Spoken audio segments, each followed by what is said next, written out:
نحمده ونصلي على رسوله الكريم اما بعد اعوذ بالله من الشيطان الرجيم بسم الله الرحمن الرحيم والكاظمين الغيظ والعافين عن الناس والله يحب المحسنين سبحان ربك رب العزة عما يصفون وسلام على المرسلين والحمد لله رب العالمين اللهم صل على سيدنا محمد وعلى آل سيدنا محمد وبارك وسلم اللهم صل على سيدنا محمد وعلى آل سيدنا محمد وبارك وسلم اللهم صل على سيدنا محمد وعلى آل سيدنا محمد وبارك وسلم۔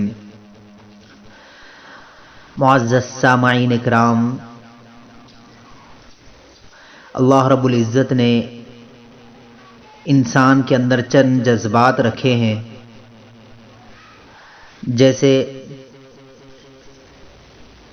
شہوت کا جذبہ، اور پھر غصے کا جذبہ، حسد کا جذبہ، حرص کا جذبہ، اسی طریقے سے بہت سارے جذبات اللہ رب العزت نے انسان کے اندر رکھے ہیں۔ چند جذبے وہ ہیں جس سے انسان کو نفع ہوتا ہے، اور چند جذبے وہ ہیں جس سے انسان کو بھی نقصان ہوتا ہے، اس کے دین اور دنیا دونوں کو بھی نقصان ہوتا ہے۔ چنانچہ انہی جذبات میں سے ایک جذبہ غصہ ہے۔ چند وہ باتیں جو غصے کے متعلق ہیں وہ باتیں عرض کی جائیں گی کہ جن حضرات کو غصہ بہت جلد آتا ہے، اکثر لوگ یہ شکایت کرتے ہیں کہ مجھے غصہ بہت آتا ہے، کچھ وظیفے بتا دیں، پھر کچھ آیات بتا دیں، کچھ اعمال بتا دیں جس سے غصہ میرا کم ہو جائے۔ یاد رکھیے، یہ غصہ اللہ رب العزت کی جانب سے دی ہوئی جذبات میں سے ایک جذبہ ہے۔ بندے کا کام یہ ہے کہ اس جذبے کو کس جگہ پر، کس موقع پر، کہاں اور کیسے اختیار کریں، یہ بندے کے اختیار میں ہے۔ چنانچہ غصے کی تین قسمیں ہیں۔ ایک قسم ہے تفریط، یعنی غصہ دلانے پر بھی غصہ نہ آئے۔ بعض کام وہ ہوتے ہیں جس کو دیکھ کر آدمی کو غصہ آنا چاہیے لیکن اس کو غصہ نہیں آتا، جیسے کہ کسی آدمی کی بیوی کسی غیر مرد سے بات کرے، ایسے موقع پر تو اس کو غصہ آنا چاہیے لیکن اس کو غصہ نہیں آتا، تو اس کی وجہ سے اس کا خرابہ ہوگا۔ گھر سے کوئی سامان چوری کر کے لے جا رہا ہے، چور آیا ہے گھر میں، اور یہ صاحب کہے کہ مجھے غصہ نہیں آتا، میں اسے کچھ نہیں بولوں گا، تب تو پورا گھر کا سامان چوری ہو جائے گا۔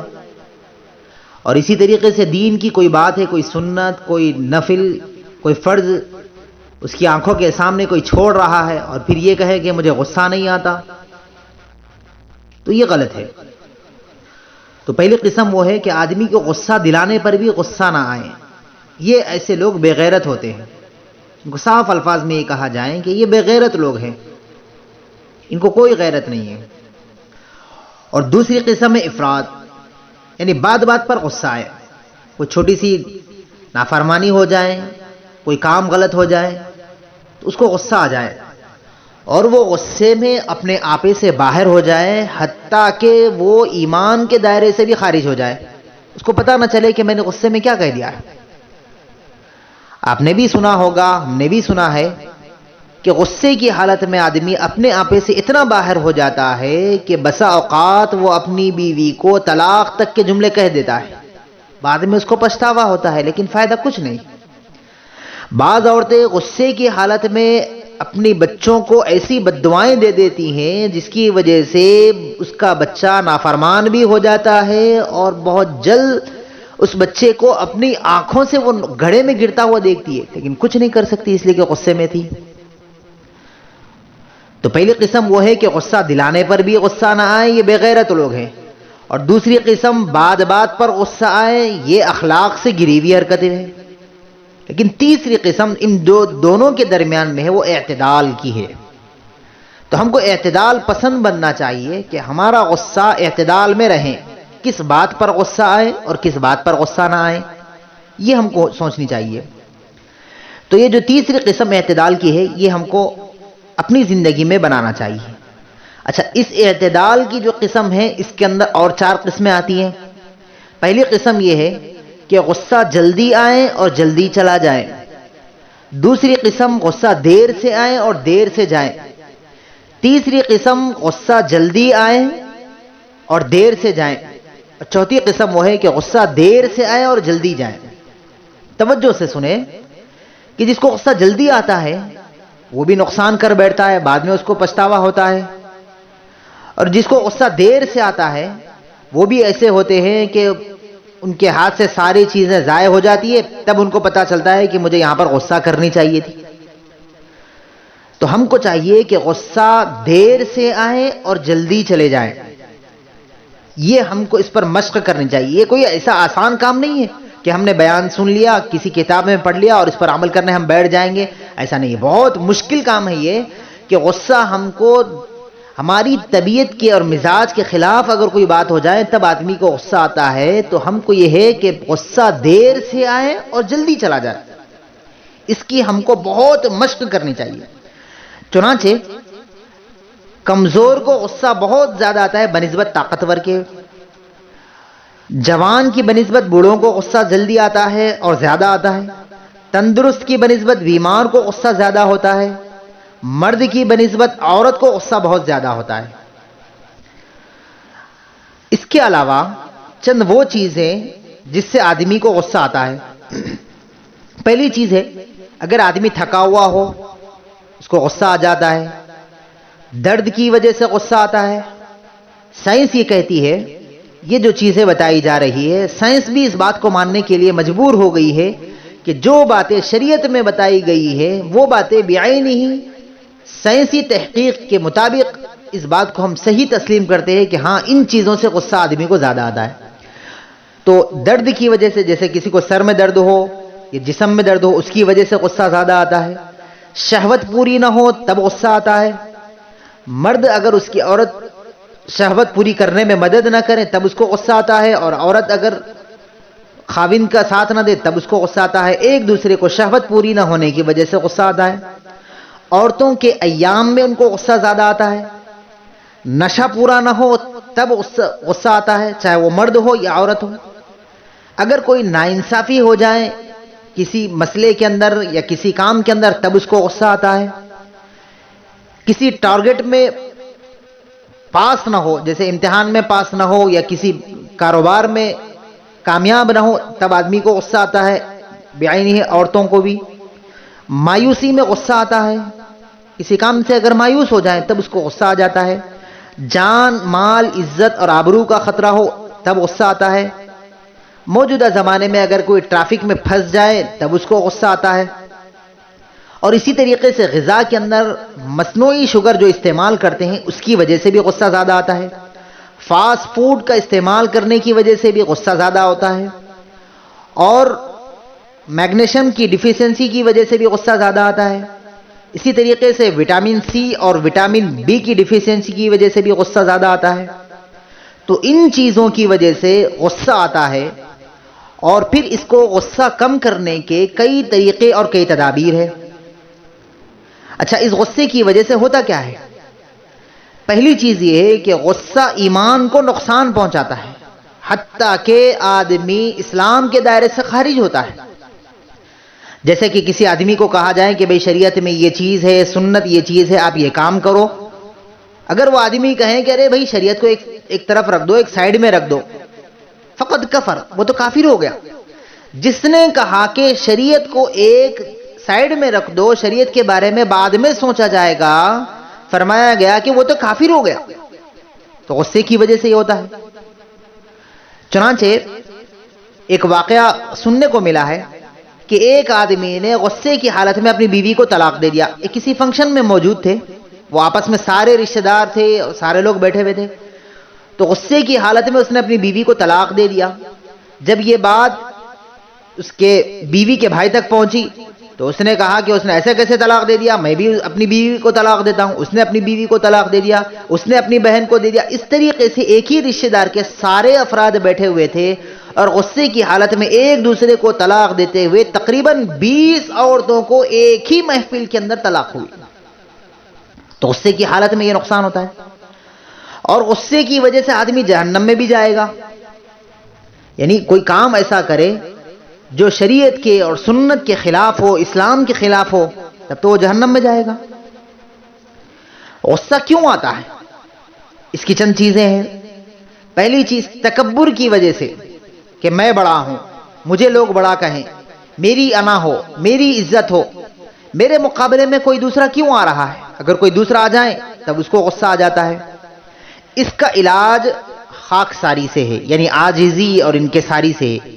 اگر کوئی متکبر آدمی کو غصہ آئے تو اس کو چاہیے کہ وہ عاجزی اور انکساری اختیار کرے، اس کے غصے کا علاج ہو جائے گا. اور ہنسی مذاق میں بھی غصہ ہو جاتا ہے. کسی کی عیب جوئی ڈھونڈنے کی وجہ سے بھی غصہ ہو جاتا ہے. اور ضد میں آنے سے بھی آدمی غصے میں آ جاتا ہے. اور حرص کی وجہ سے بھی آدمی غصے میں آ جاتا ہے. چنانچہ یہ وہ چیزیں تھیں جس سے آدمی کو غصہ آتا ہے اور غصے کی وجہ سے نقصانات ہوتے ہیں. غصہ کسے آتا ہے، غصے کی اقسام کیا ہے، یہ چیزیں تھیں. اب غصے کا علاج ہے. پہلی چیز یہ ہے کہ ہم غصے کا علاج شرعی اعتبار سے ڈھونڈیں، اور دوسری چیز ہے سائنسی اعتبار سے. چنانچہ ہم پہلے سائنسی اعتبار سے ذکر کر دیں کہ غصہ اگر کم ہونا ہے، کم کرنا ہے، تو پروٹین کا زیادہ استعمال کریں، اور ڈرائی فروٹ کا جیسے بادام، پستہ، اخروٹ، کاجو، ان چیزوں کا استعمال کرنے کی وجہ سے غصہ کم ہوتا ہے. مچھلی کا زیادہ استعمال کرنے سے غصہ کم ہوتا ہے. انڈے کا استعمال بھی زیادہ کریں. چکن کے استعمال سے بھی غصہ کم ہوتا ہے. اور بینز کے استعمال سے، جو بینجیں ہوتی ہیں استعمال کی جاتی ہے، کھائی جاتی ہیں، اس کے استعمال سے بھی غصہ کم ہوتا ہے. اور وہ چیزیں جس میں اومیگا 3 ہو، اس کے استعمال سے بھی غصہ کم ہوتا ہے. پانی زیادہ پینے سے بھی غصہ کم ہوتا ہے. اور ہربل ٹی کے استعمال سے بھی غصہ کم ہوتا ہے. اور اسی طریقے سے وٹامن B6، B9 اور B12، اس کے استعمال سے بھی غصہ کم ہوتا ہے. اور پھر اسی کے ساتھ ساتھ ملٹی وٹامن جو چیزیں ہوتی ہیں وہ استعمال کرنے سے 37% غصہ کم ہوتا ہے. تو یہ چیزیں ہم کو استعمال کرنی ہیں. اب آئے شرعی اعتبار سے. غصے کا علاج یہ ہے کہ ہم ایک دوسرے کو درگزر کرنا سیکھیں، معاف کرنا سیکھیں. غصے میں آئے ہم، جتنا چاہے غصہ ہم کو آ جائے، ہم اس کو معاف کرنا سیکھیں. چنانچہ ایک قصہ کتابوں میں لکھا ہوا ہے کہ ایک صاحب سفر کے لیے اپنا ساز و سامان لے کر اسٹیشن پہنچے. وہاں جانے کے بعد معلوم ہوا کہ اسٹیشن کافی دور ہے. سواری سے اترے اور سامان بہت زیادہ تھا، تو انہوں نے ایک کلی سے بات کر لی اور کلی سے یہ کہا کہ یہ میرا سامان فلانے ڈبے تک پہنچا دیجئے، میری جگہ وہاں پر ہے. چنانچہ یہ آگے نکل گئے اور وہ آدمی پیچھے رہ گیا. جیسے ہی یہ وہاں پر پہنچے تو دیکھا کہ ٹرین نکلنے والی ہے، لیکن میرا سامان کلی لے کر ابھی تک نہیں آیا. وہ کچھ دیر انتظار کیے، حتیٰ کہ اسٹیشن سے ٹرین نکلنے والی تھی. یہ ٹرین میں چڑھ گئے اور اس کلی کا انتظار کر رہے تھے کہ وہ آ جائے اور میں ساز و سامان لے کر چلا جاؤں گا، لیکن وہ نہیں آیا. انہوں نے اس ٹرین کو چھوڑ دیا اور پلیٹ فارم پر ٹھہرے رہے. کافی دیر کے بعد کلی سامان کو اٹھایا اور دور سے ہی آتے ہوئے ہیبت میں تھا اور کہنے لگا کہ حضرت میں معافی چاہتا ہوں، لوگ بہت زیادہ تھے، بھیڑ زیادہ تھی، سامان لے کر آنا بہت مشکل ہو گیا تھا، میں آپ سے معذرت خواہ ہوں. انہوں نے اس وقت اپنے خیال میں یہ بات لائی ہے کہ جو شخص غصے کو پی جائے، انہوں نے فضیلت سن رکھی تھی کہ جو شخص غصے کو پی جاتا ہے قیامت کے دن اللہ کا دیدار اس کو ہوگا، اور جتنے گھونٹ غصے کے پیے گا اتنی مرتبہ اللہ کا دیدار ہوگا. چنانچہ انہوں نے اپنے غصے کے گھونٹ کو پی لیا. جیسے وہ قلی سامنے آیا اور آ کر بڑے ادب کے ساتھ، عاجزی اور انکساری کے ساتھ کھڑا رہا، تو یہ شخص نے اس کو دیکھا قلی کو اور کہا کہ ٹھیک ہے، کوئی بات نہیں، آپ سے تاخیر ہو گئی، ٹرین تو چلی گئی ہے، میں کسی اور دن سفر کر لوں گا، یہ کل سفر کر لوں گا میں، کوئی بات نہیں، آپ پریشان نہ ہو، آپ اپنے کام میں مصروف ہو جائیے، میں گھر چلا جاؤں گا اور میں کل واپس اسی ٹرین سے چلا جاؤں گا، کوئی بات نہیں۔ چنانچہ یہ صاحب اپنا سامان لے کر گھر واپس آ گئے، دوسرے دن کی تیاری تھی اور یہ سامان لے کر پھر دوبارہ اسٹیشن پر پہنچے۔ فرماتے ہیں کہ جیسے میں سواری سے اترا، سواری سے اترنے میں تاخیر ہوئی، مجھ سے پہلے وہ قلی وہاں پر کھڑے ہو کر میرا انتظار کر رہا تھا اور کہا کہ حضرت میں آپ کے انتظار میں پچھلے 1 گھنٹے سے یہیں پر ٹھہرا رہا کہ آپ آ جائیں اور میں آپ کا سامان لے کر وقت سے پہلے میں آپ کے بوگی تک یعنی آپ کی جگہ تک پہنچا دوں۔ وہ فرماتے ہیں کہ اس نے میرا سامان لیا اور میرے ساتھ ندامت والے آنکھوں کو اپنے آنسوؤں سے بھگوتے ہوئے میرے ساتھ چلنے لگا۔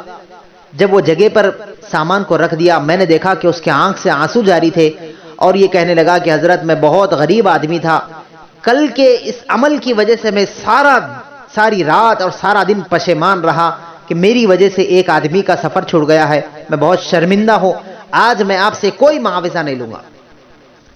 تو یہ حضرت فرماتے ہیں کہ اس کی ندامت والی آنکھوں کو دیکھ کر مجھے اتنی خوشی محسوس ہوئی کہ میں نے کل کے سفر کو ناغہ کرنے پر کوئی تکلیف نہیں ہوئی مجھے، بلکہ اس کے آنکھ میں آنسو دیکھ کر مجھے خوشی محسوس ہوئی کہ یہ کتنا عاجزی اور انکساری والا بندہ ہے۔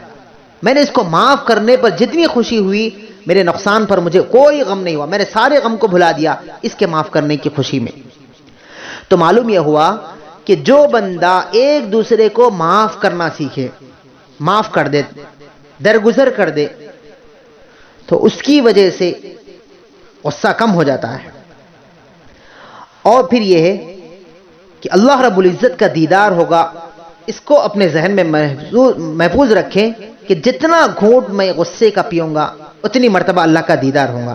اگر کوئی بندہ اپنے ذہن میں اس بات کو رکھے گا، اللہ کی ذات سے امید ہے کہ وہ اپنے غصے کو حتی الامکان کم کر دے گا، یعنی اعتدال پر رکھے گا۔ اگلی چیز یہ ہے کہ اپنے نفس کو اللہ سے ڈرائے رکھیں، یہ سوچیں کہ یہ آج میرے ماتحت ہے، میں اسے غصہ کر رہا ہوں، کل کے دن قیامت کا دن ہوگا اور اللہ رب العزت غصے میں ہوں گے تو اس وقت میرا کیا حال ہوگا۔ بہت سارے مرد اپنے گھر میں رہنے والی، اپنی ماتحت رہنے والی عورتیں کچھ تھوڑا سا کھانے میں اونچ نیچ ہو جائیں تو ہم غصے میں آ جاتے ہیں، بھڑک اٹھتے ہیں، حتیٰ کہ مارنے لگ جاتے ہیں۔ تھوڑی دیر کے لیے اپنے نفس کو قابو میں رکھتے ہوئے یہ سوچے اگر اللہ کی ذات غصے میں آ جائیں اور وہ مجھے تھپڑ مار دیں تو پھر میرا کیا انجام ہوگا۔ تو اپنے نفس کو اللہ کے عذاب سے ڈراتے رکھیں اور پھر یہ سوچے کہ ہر کام میری مرضی سے نہیں ہوگا، اللہ رب العزت کی مرضی سے ہوگا۔ اگر یہ گمان بھی ہم اپنے دل میں رکھیں گے تو غصے کا علاج ہوگا۔ اور پھر یہ فرمایا گیا کہ اگر کوئی بندے کو غصہ بہت زیادہ آتا ہو، اس کو چاہیے کہ لا حول ولا قوت الا باللہ کی کثرت کرے، کثرت سے اس کا ورد کرتا رہے، انشاءاللہ غصے کا علاج ہو جائے گا۔ اگلی چیز یہ فرمائیں کہ اگر غصہ آ جائے تو غصہ شیطان کی جانب سے ہوتا ہے اور شیطان کو بھگانے کے لیے اعوذ باللہ من الشیطان الرجیم کثرت سے پڑھا کریں، غصہ چلا جائے گا۔ ایک اور ہے کہ اگر غصہ آ جائے تو درود شریف کثرت سے پڑھا کریں، اس سے بھی غصے کا علاج ہو جائے گا۔ اور پھر غصہ آ جائے تو اپنی حیت کو بدل دے، اگر کھڑا رہے تو بیٹھ جائے، بیٹھا رہے تو لیٹ جائے۔ لیکن اگر کوئی لیٹے ہوئے ہے تب اس کو غصہ آ جائے، اس کو چاہیے کہ جگہ بدل دیں، کسی اور جگہ پر چلے جائے، وہاں جا کر لیٹے۔ ان سب کے باوجود بھی اگر غصہ آ رہا ہو تو غصے کا علاج یہ ہے کہ ہم وضو کر لیں۔ وضو کرنے کے بعد بھی اگر غصہ رہے تو آخر علاج یہ ہے کہ 2 رکعت نفل نماز پڑھ لیں، اللہ کی ذات سے امید ہے کہ غصہ ختم ہو جائے گا۔ معزز سامعین کرام، چند وہ باتیں جو غصے کے متعلق تھے جس سے ہم کو فائدہ بھی ہوتا ہے اور نقصان بھی ہوتا ہے۔ غصہ اگر کم ہو تب نقصان ہے، غصہ اگر زیادہ ہو تب نقصان ہے۔ ہم کو اعتدال کے ساتھ رہنا چاہیے۔ جس کو اگر غصہ آتا ہو تو چند وہ باتیں علاج کے درجے میں سائنسی اعتبار سے اور شرعی اعتبار سے بتائی گئی ہیں، اس پر عمل کرنے کی کوشش کریں اور پھر ہم اپنی زندگی کے اندر غصے کو اعتدال میں رکھنے والے بنیں۔ اللہ رب العزت سے دعا ہے کہ اللہ جل شانہ ہم تمام کو اس غصے والے جذبے کو اعتدال کے ساتھ استعمال کرنے کی توفیق عطا فرمائے۔ وآخر دعوانا ان الحمد للہ رب العالمین۔